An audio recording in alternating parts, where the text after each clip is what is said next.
नमस्कार, Vibhas Mishra astrology world में आप सबका पुनः हार्दिक स्वागत है। आज का जो एपिसोड है वो है हथेली पर विवाह रेखा।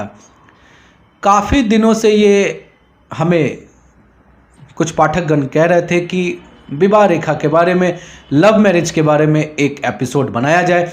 तो आज का जो कंप्लीट एपिसोड है वो है आपका विवाह रेखा, आपके हथेली और उस पर विवाह रेखा। तो देखिए, हथेली में जो बुध का पर्वत होता है, अब बुध का पर्वत कौन होता है? आपकी हथेली का जो सबसे लिटिल फिंगर है, छोटी वाली उंगली, उसके नीचे वाला जो भाग है, उभरा हुआ भाग, ये बुध पर्वत है।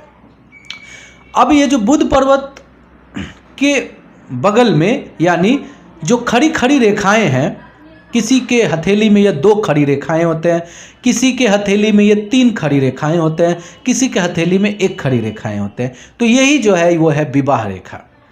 यहाँ से हम विवाह की स्थिति, विवाह का वर्ष, जीवन साथी का पता लगाते हैं। अरेंज मैरिज, लव मैरिज, सबका पता हम यहीं से लगाते हैं। तो आज का एपिसोड वो सभी ध्यान से देखें जो अपने विवाह के बारे में जानना चाहते हैं। सबसे पहले हम जानेंगे इस रेखा के बारे में। ये जो विवाह रेखा है, जितना गहरा होगा आपका आपके जीवन साथी के साथ, उतना गहरा अटैचमेंट होगा। यह रेखा बगैर टूटी फूटी होनी चाहिए, लंबी गहरी होनी चाहिए। इसका मतलब है आपका जीवन साथी के साथ बहुत ही गहरा लगाव होगा। यह रेखा अगर एक है, सिंगल, यानी आपके जीवन में एक ही जीवन साथी होगा, यानी ऐसे लोगों के जीवन में हमने देखा है कभी कोई प्रेम प्रसंग नहीं आया, यानी जो धर्मपत्नी आई वही प्रेमिका हुई, प्रेमिका ही धर्मपत्नी, यानी जिनके हाथ में एक जीवन रेखा है। यानी आप समझ ले, आमतौर पे ये आज के ज़माने में बहुत कम लोगों के पास होता है, सिर्फ और सिर्फ एक जीवन रेखा। यानी ऐसे लोग जीवन में बहुत ज़्यादा प्रेम की तरफ आकर्षित नहीं होते हैं, वो सीधा विवाह करते हैं और पत्नी से ही जो है उनका प्रेम संबंध रहता है। अब इसके पश्चात बात आती है 2 पैरेलल लाइन की, यानी जो विवाह रेखा अगर 2 हो, समानांतर रेखा की तरह 2 विवाह रेखा, इसका मतलब ऐसे लोगों का विवाह एक ही होता है पर अट्रैक्शन कहीं और रहता है। इसका कहने का मतलब है कि एक प्रेम प्रसंग जरूर होता है पर वो प्रेम प्रसंग कामयाब नहीं हो पाता है और उसके पश्चात कहीं और विवाह होता है, यानी 2 पैरेलल लाइन, यानी एक विवाह।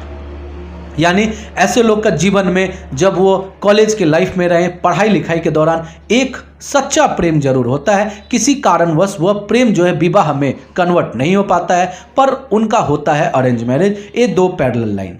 इसके बाद बात आती है 3 पैरेलल लाइन की। जिनके हाथों में 3 पैरेलल लाइन है वो निश्चित तौर पे 2 विवाह जरूर कराता है, यानी कि ऐसे लोगों का विवाह जो है वो 2 होता है। यानी एक विवाह होता है, 2 साल 4 साल के बाद वह विवाह टूट गया, फिर दूसरा विवाह होता है, यानी 2 विवाह जरूर होता है। अब ये हो गई विवाह रेखा की बात। अब यह विवाह रेखा कहाँ जाती है? अगर ये जो विवाह रेखा आपके हथेली में है, ये हृदय रेखा के समीप हो तो समझ ले ऐसे इंडिविजुअल का विवाह जो है कम उम्र में होता है। यानी यह जितना हृदय रेखा के समीप हो उतने कम उम्र में विवाह होता है, और जितना कनिष्ठा उंगली के समीप हो, लिटिल फिंगर के समीप हो, उतना विलंब से विवाह का कारक होता है। बुध पर्वत पर खड़ी रेखा विवाह, वैवाहिक जीवन में सुखदता का कारक है।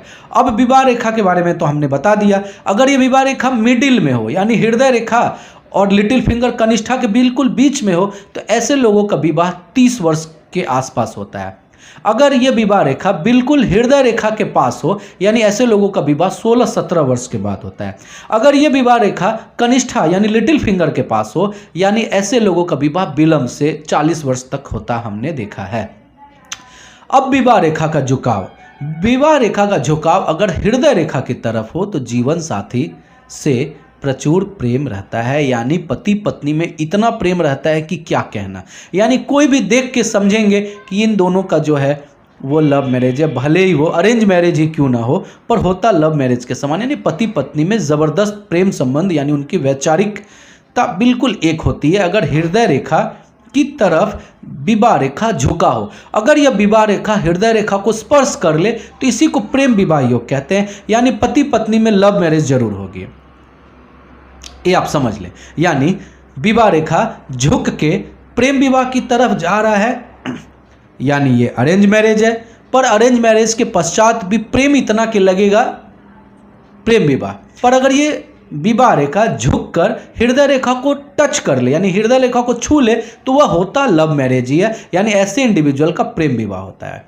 अब ये विवाह रेखा जो है हृदय रेखा को काटते हुए नीचे चले जाए तो ये कभी कभी प्रेम इतना प्रेम हो जाता है कि वो कभी कभी झगड़ा भी होने लग जाता है, यानी पति पत्नी एक दूसरे पर इतना प्रेम करते हैं कि एक दूसरे पर शक भी करने लगते हैं, और कभी कभी जो है वह प्रेम कब हिंसक रूप धारण कर ले समझ में नहीं आता है।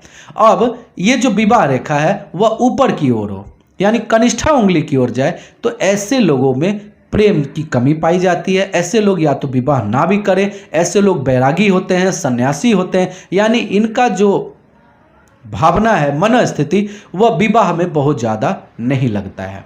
अब एक अन्य रेखा जो सबसे महत्वपूर्ण है कि विवाह रेखा का द्विशाखा हो जाना, यानी विवाह रेखा अंत में जाके ब्रांच की तरह खोल जाए, द्विशाखा हो जाए, ये सबसे खराब योग है कुंडली में। इसी को तलाक की रेखा कहते हैं। किसी भी तरीका में विवाह रेखा सिंगल होना चाहिए, यानी उसमें कोई ब्रांच कटना नहीं चाहिए। अगर विवाह रेखा के अंत में ब्रांच हो, शाखा हो, तो पति पत्नी में वैचारिक मतभेद होगा। विवाह के पश्चात 5 साल 7 साल के बाद भी हमने देखा है कि पति पत्नी में किसी कारण से अलगाव हो गया, या पति पत्नी का संबंध खराब हो गया, या पति पत्नी में से किसी एक का चारित्रिक दोष भी जरूर होता है, जो खुलासा होने के बाद हमने देखा है कि वो दोनों आपस में अलग हो गए। सूर्य रेखा तक विवाह की रेखा जाए, यानी सूर्य रेखा को जब वो स्पर्श करे, तो ऐसे इंडिविजुअल का जीवन साथी जो है सरकारी नौकरी को प्राप्त करने वाला होता है। यानी कि अगर ये लड़की के हाथ में हो तो निश्चित तौर पे उसका जो पति है वो सरकारी नौकरी वाला होगा, यानी अगर ये लड़के के हाथ में है तो उसकी जो पत्नी है वो सरकारी नौकरी वाली होगी। यानी विवाह रेखा अगर सूर्य पर्वत तक या फिर सूर्य रेखा को जस्ट सूर्य रेखा को स्पर्श करे, तो इसका कहने का मतलब है कि जातक का जो जीवन साथी है वह सरकारी सुख सुविधा को प्राप्त करने वाला होगा, तेजस्वी होगा, स्वाभिमानी होगा। पर यही अगर ये विवाह रेखा सूर्य रेखा को क्रॉस करके उस पार चले जाए तो ये वैचारिक मतभेद का कारक है, यानी पति पत्नी के बीच इतना ज़्यादा स्वाभिमान टकराएगा कि कभी कभी वैचारिक मतभेद और अलगाव की भी स्थिति हो जाएगी। इसके अलावा जब भी आप विवाह रेखा को देखें तो हृदय रेखा जरूर देखें, क्योंकि हृदय से ही प्रेम प्रसंग होता है। अगर बिल्कुल चांद की तरह हो दोनों हाथ की हृदय रेखा, जब आप दोनों हथेली को स्पर्श करें और दोनों हाथ की हृदय रेखा बिल्कुल चांद आकृति में बने, यानी जीवन साथी कल्पनाशील, बहुत ज़्यादा भावुक, और पति पत्नी के बीच में बहुत ज़बरदस्त प्रेम रहेगा, जीवन साथी खूबसूरत होगा। इसके अलावा जब भी आप विवाह रेखा को देखें साथ साथ शुक्र रेखा को भी देखें। शुक्र रेखा क्या है? जीवन रेखा के साथ साथ चलने वाली उसके साथ एक समानांतर रेखा को शुक्र रेखा कहते हैं। यानी जिसके हाथ में यह शुक्र रेखा होगा, यानी उनका वैवाहिक जीवन बहुत ही अच्छा होता है। यानी विवाह रेखा में अगर कोई दोष हो, कटी फटी भी क्यों ना हो, अगर जीवन रेखा के साथ साथ शुक्र रेखा चले तो समझ ले ऐसे पति पत्नी में वैचारिक रूप से बहुत ज़्यादा समानता होगी, दोनों का विचार मिलेगा, दोनों जो है एक दूसरे का आदर सम्मान करेंगे और पति पत्नी दोनों दीर्घायु भोगेंगे। तो जीवन रेखा के साथ साथ शुक्र रेखा का चलना करता है आपके वैवाहिक जीवन को सफल। तो उम्मीद करता हूं कि यह एपिसोड आपको पसंद आया होगा। नीचे कमेंट सेक्शन में बताएं कि कैसा लगा ये एपिसोड। हर हर महादेव।